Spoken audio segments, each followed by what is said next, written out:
Depuis le début de l'opération militaire spéciale et surtout depuis les dernières déclarations occidentales, on aurait dit que la Fédération de Russie était finie. C'est très éloigné de la réalité. La Russie vient de porter le coup fatal à l'ordre international établi par ceux qui sont supposément forts au niveau international, surtout en parlant de la partie occidentale du monde. Ils pensaient qu'ils avaient absolument gagné cette bataille. Mais attention, ici, il ne s'agit pas vraiment de l'Ukraine, ni tant de l'Ukraine, il s'agit surtout et avant tout de comment la Fédération de Russie, représentée bien sûr par le plus grand stratège géopolitique au niveau international, par le plus grand homme d'État géopolitique au niveau international, Vladimir Poutine, a fini par porter le coup de grâce à cet ordre mondial, qui ne sert déjà plus à cette Union européenne, qui effectivement est en train de se traîner de plus en plus. Et attention, si tu restes jusqu'à la fin, tu vas découvrir en quoi cela consiste et comment cela a été accompli, sans vraiment avoir besoin de tirer un seul coup de feu d'un côté et de l'autre, effectivement en tirant quelques-uns. Parce qu'ici, nous devons analyser plusieurs facteurs, chacun étant plus important que le précédent.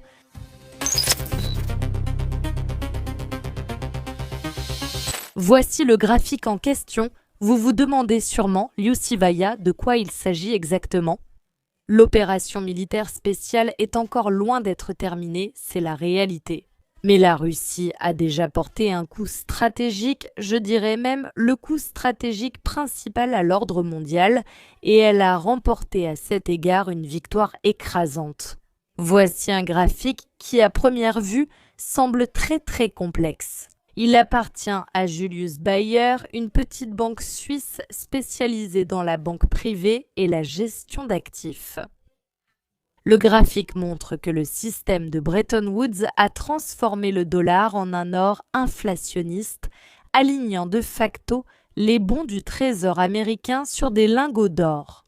Les détenteurs d'obligations américaines ont reçu pendant des décennies un rendement similaire à celui de l'or et de l'inflation, accompagné d'un petit coupon supplémentaire qui couvrait les intérêts du service de la dette. De plus, les détenteurs d'obligations américaines n'avaient pas à supporter les coûts de stockage de l'or dans des coffres forts. En général, pour les investisseurs, tout semblait très raisonnable, prudent et, bien sûr, très pratique, l'accord de Bretton Woods. Ensuite, celui de la Jamaïque a duré pratiquement 80 ans. Cependant, le gel des avoirs de la Fédération de Russie, comme principale forme de pression sur la Fédération de Russie, a précisément mis fin à cet accord de Bretton Woods. À partir de maintenant, Bretton Woods ne vaut absolument plus rien et on pourrait même affirmer qu'il a cessé de fonctionner. C'est la première et principale victoire écrasante de la Fédération de Russie. En quoi consiste-t-elle ? Nous allons le voir tout de suite. Le gel des avoirs russes, je le répète, a mis fin à ce système qui pour l'Occident, et en particulier pour les États-Unis, fonctionnait parfaitement depuis 80 ans. La dépendance de l'or vis-à-vis des bons du Trésor américain a été complètement rompue à partir de là. En termes simples, voici ce qu'il en est. Les investisseurs les plus conservateurs du monde ont vu que des actifs de centaines de milliards de dollars pouvaient simplement être gelés, c'est-à-dire confisqués. C'est évident.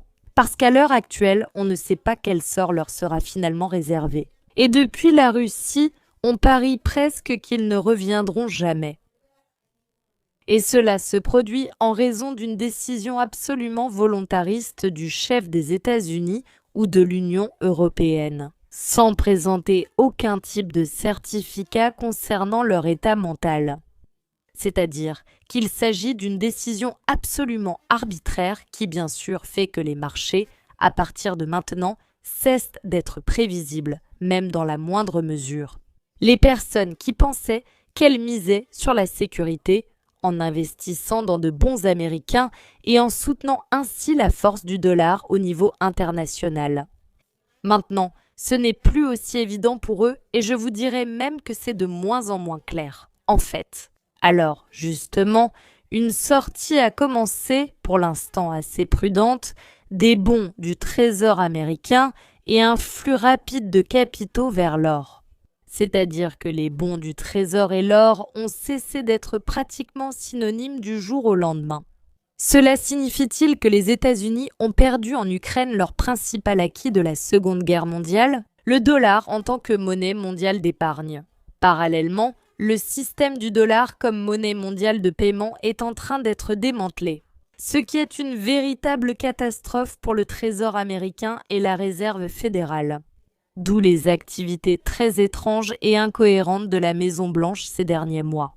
Le refus catégorique de confisquer définitivement les actifs russes, la tentative de gonfler la bulle du dollar avec le pétrole du Venezuela, de l'Iran, le gaz naturel liquéfié américain ou d'autres actifs matériels. Pour la Russie, le prix de la victoire, ce sont les réserves internationales, gelées à hauteur de 300 milliards de dollars, et il est très probable que ces actifs soient déjà définitivement perdus. Cela équivaut à 2000 dollars par habitant du pays. Ce n'est pas rien, mais grâce à ce sacrifice, la chute du système du dollar a commencé. Masse monétaire, M2 22 millions de dollars et aussi la chute de l'euro, masse monétaire, M2 de 16 billions de dollars. C'est-à-dire que les actifs russes gelés représentent moins de 1% de la masse monétaire. C'est dans ce contexte que les pertes des adversaires sont 2 ordres de grandeur supérieurs. Et maintenant, c'est là que je vous demande, au vu des événements, qui a vraiment perdu la bataille au niveau international, la Fédération de Russie ou l'Occident collectif? Très particulièrement, bien sûr, en citant ici les États-Unis. Maintenant, oui, le dollar est dans le présent, le dollar, la chute des actifs russes. Maintenant, le dollar est en chute, les actifs russes, maintenant le dollar est dans la chute des Russes, maintenant dans la. Les Russes, oui, la chute du dollar et des actifs russes, oui, la chute, les actifs russes, oui, le dollar est en chute, les actifs russes. Mais cela ne va en aucun cas remplacer le fait qu'à partir de maintenant, et déjà depuis environ 4 ans, les investisseurs vivent en sachant parfaitement que leur argent n'est plus en sécurité. Surtout s'il est conservé en euros et en dollars.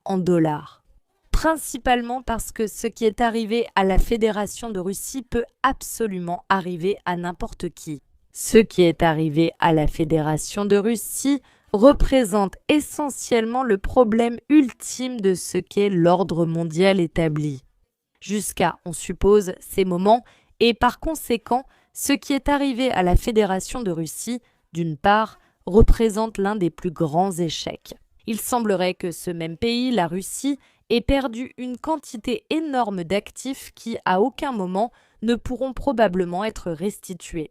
Ça, d'une part. D'autre part, la Russie vient de remporter ainsi une bataille bien plus importante au niveau international.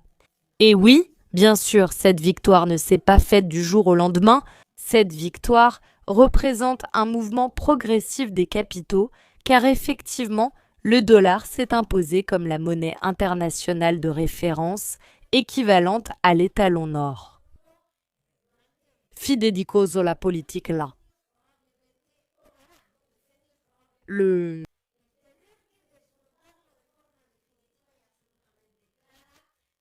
Dans lequel il se trouve, mais ce changement a déjà commencé et ce changement est tout simplement irréversible, quoi que fasse l'administration Trump. Il y a un autre principe qu'on ne doit jamais oublier, et les marchés. En effet, cela sera pris très au sérieux par les marchés effectivement stables des puissances émergentes, comme par exemple la Chine, la Russie ou d'autres pays des Brésil, Russie, Inde, Chine, Afrique du Sud, de nombreux autres pays des Brésil, Russie, Inde, Chine, Afrique du Sud, qui peuvent effectivement mener des politiques pendant des années, voire dans certains cas pendant des décennies. Nous avons une politique absolument changeante et totalement idéologisée, aussi bien de l'Union européenne que des États-Unis. L'administration qui est au pouvoir semble ne pas avoir d'importance, car il y a l'État dans l'ombre, il y a les oligarchies, il y a les puissants. Mais en réalité, cela finit par déterminer absolument, dans certains cas, attention, comme par exemple avec Biden, l'orientation de l'administration en question. Et par conséquent, le sort de ceux qui ont eu l'audace de faire confiance au dollar comme monnaie de confiance internationale, ils ont déjà perdu la bataille. Il est probablement encore difficile de leur faire prendre conscience de cela, mais que la Fédération de Russie, avec son sacrifice, qui, effectivement, à tout ce point de vue, a été très grand et il reste encore à voir lequel il finira par être. Au final, elle a remporté l'une des batailles les plus importantes, non seulement pour sa propre souveraineté, pour la justice dans le monde entier, la Russie a remporté une bataille au niveau international. C'est un fait. Tout le reste n'est que des opinions.